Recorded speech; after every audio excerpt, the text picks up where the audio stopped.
Score देख के ज्ञान देना बंद करो। आओ आईएनआर क्रिकेट चर्चा पर। मैं हूं नैतिक, यही होती है असली क्रिकेट की बात। लाइक शेयर एंड सब्सक्राइब भी वो तो पता ही है कि मैच स्टार्ट है और मैच में क्या क्या होने वाला है। अब चलते हैं भाई। गली में डे 4 खत्म हो गया और इंडिया विक्ट्री से सिर्फ 6 विकेट दूर है।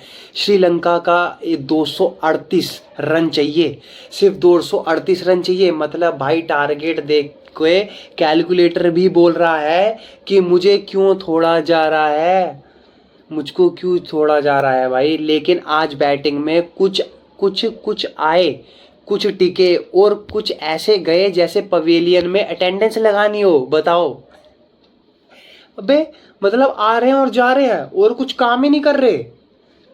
ऐसे, अरे ऐसे जीतेंगे क्या मैच? नहीं ना। कंटेंट अपने आप बन जाता है, अपने आप। देख रहे हो मैच का क्या कंटेंट है, मस्त कंटेंट है भाई। इंडिया की सेकंड इनिंग, ठीक है। सेकंड इनिंग में भाई इंडिया ने सेकंड इनिंग में 193 रन बनाए और श्रीलंका को 372 का टारगेट दिया।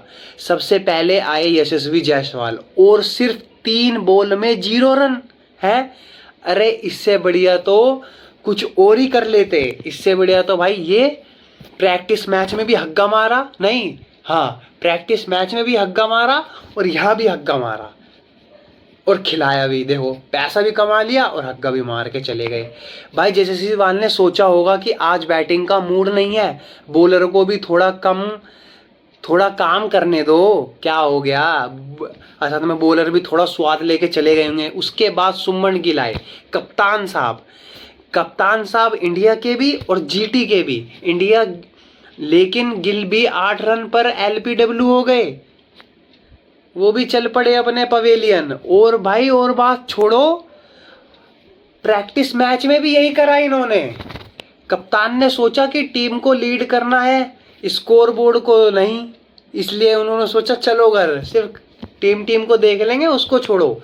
फिर आया पटिकल साहब जी, लेकिन देवदत्त पटिकल भाई को भूलना मत, क्योंकि फर्स्ट इनिंग में 167 और सेकंड इनिंग में 44, वार्म अप में 142, फिर टेस्ट में 167।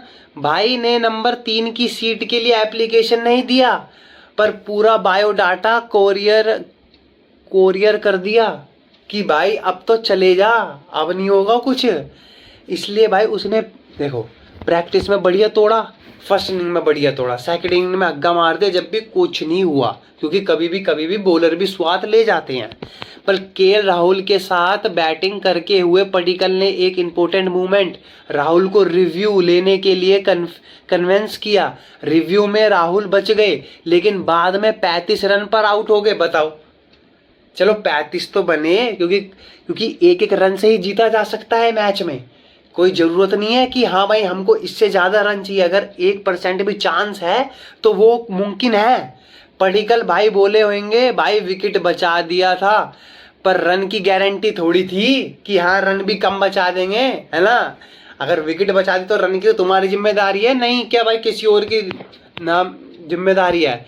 पंत का धमाका देखो, अभी आते ही ऋषभ पंत ने 66 रन ऑफ 69 ठोक दिए, 8 चौके 2 छक्के पेल दिए। और अब सबसे बड़ी बात, टेस्ट में 106 कंप्लीट करने वाले पहले इंडियन बैटर बन गए। वो पंत भाई टेस्ट मैच को कभी कभी ऐसे ट्रीट करते हैं जैसे T20 का बड़ा भाई हो, कि मतलब T20 खेलते हैं टेस्ट में। और देखा होगा कि एक हाथ से छक्के मार रहे हैं, बैठ के छक्का मार रहे हैं, लेट के छक्का मार रहे हैं। बे जो ग्राउंड पे बैठे हुए वो भी देखते, अरे ये मार रहा है। बताओ भाई को कोई बताओ कि रेड बॉल है, आईपीएल ऑक्शन नहीं चल रहा ये कि पेलो रेड बॉल है, आराम से खेलना है। लेकिन कभी सोचा ही नहीं था आराम से खेलना। जब गाड़ी इतनी तेज चला के उड़ा दी तो ये आराम से खेलेंगे नहीं ना। अब श्रीलंका को मिला 372 का टारगेट चेस करते हुए, और इंडिया के बॉलर ने बोला भाई टारगेट चेस करने से पहले विकेट का फॉर्म भर दो, क्योंकि फॉर्म भरने से पहले बहुत बढ़िया हो जाएगा। लेकिन इंडिया ने श्रीलंका को 84 रन बनाए और 4 तक पहुंचा दिया। मोहम्मद सिराज ने निशान फ्रेंदाओ को आउट कर करवाया और प्रदिश कृष्णा ने कैच पकड़ा। प्रदिश ने कामिनाडू मिंडस को भी हटा दिया। मानव सुथर ने को विकेट ली। मतलब श्रीलंका के टॉप ऑर्डर को इंडिया के ऐसे वेलकम दिया कि भाई एयरपोर्ट से सीधा पवेलियन। मतलब आए बाद में, आउट पहले होकर चले गए कि आए और फिर गए, है ना, आए और फिर गए। फिर फील्डिंग में भी इंडिया ने प्रेशर बना। गिल ने डे 3 पर कायमेंडू का एकदम supreme style one hand catch पकड़ा। वाह, बैटिंग में कुछ कर रहे ना कर रहे हो, लेकिन फील्डिंग में पूरा जबरदस्त माहौल जमा रखा है इस गिल ने। गिल भाई बैटिंग में 8 रन, फील्डिंग में सुपरमैन। वाह, ये होते हैं ना भाई। कप्तान ने बोला होगा भाई बस बैट से नहीं होगा तो हवा में पकड़ लेना, हवा में करेंगे काम। भाई अब इक्वेशन बिल्कुल सिंपल है। श्रीलंका 84, 4 विकेट और टारगेट 372, रन चाहिए 288 और इंडिया को चाहिए 6 विकेट। जब 4 विकेट मिली गई मतलब शुरुआत के बैट्समैन आउट हो गए, बात खत्म ही होगी। मतलब श्रीलंका को मैराथन ढूंढना है और इंडिया को बस 6 विकेट सेलिब्रेट करना है बस। मैराथन के लिए भी पार्टनरशिप चाहिए, जब भी वो पार होएगी। लेकिन टेस्ट में लास्ट तक कुछ भी पॉसिबल है, इसलिए इंडिया को बिल्कुल भी रिलैक्स नहीं होना, क्योंकि कुछ भी हो सकता है। कभी भाई तख्ता पलट हो सकता है, क्योंकि इसमें सिर्फ आराम से ही तो खेलना है और आराम से तो बॉलर भी खेल सकते हैं। ऐसा नहीं है जब स्विंग होती है ना, कटते हैं कट। 5 डे की प्रिडिक्शन अब मैं बताता हूँ कल क्या होगा। मेरे हिसाब से इंडिया स्ट्रॉन्ग पोजीशन पर है, क्योंकि भाई जो सिल्वा है 31 और भाई धेनुषा है वो 25 पर है। इसलिए श्रीलंका को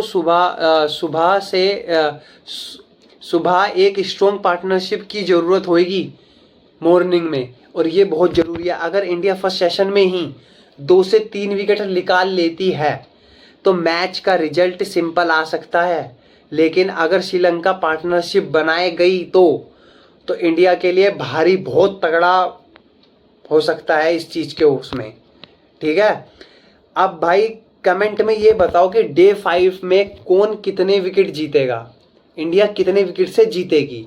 लेकिन लाइक ठोक के जाना, शेयर करके जाना और एनआर क्रिक चर्चा को सब्सक्राइब करके जाना, और कल पता चलेगा कि गली में इंडिया का सेलिब्रेशन होगा या श्रीलंका का कमबैक कल का होगा। यह खेल होगा, यह खेल नहीं होगी, ठीक है।